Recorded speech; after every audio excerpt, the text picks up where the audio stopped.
ముందుగా మన బ్రహ్మర్షి పితామహ పత్రిజీ గారికి ఒకసారి ఆత్మాభివందనాలు తెలియజేసుకుంటూ వేదికను అలంకరించిన ఇన్ఛార్జెస్కి సభను అలంకరించిన పిరమిడ్ మాస్టర్లందరికీ కూడా ఆత్మాభివందనాలు.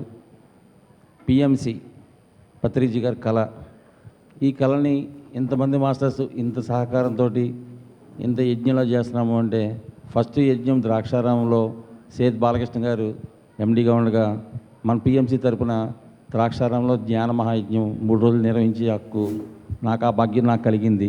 దానికి నేను ఎంతో కృతజ్ఞతనై ఉన్నాను. అలాగే ఈ పిఎంసిని ఎలా తీసుకెళ్ళాలి ప్రజల్లోకి అంటే, మేము ధ్యాన భీమఖండం అనేది ప్రాజెక్ట్ చేస్తున్నామండి. ఆ ప్రాజెక్టులో భాగంగా ప్రతి సోమవారం ఒక గ్రామం వెళ్ళి అక్కడ ధ్యాన ప్రచారం చేస్తాము. ఆ ధ్యాన ప్రచారంలో మన పిఎంసిని సబ్స్క్రైబ్ చేయమని ప్రతి అందరికీ కూడా ఛానల్లో సబ్స్క్రైబ్ చేయించి వాళ్ళు పిఎంసిని చూసి కనెక్ట్ అయ్యేలా చేస్తున్నాము.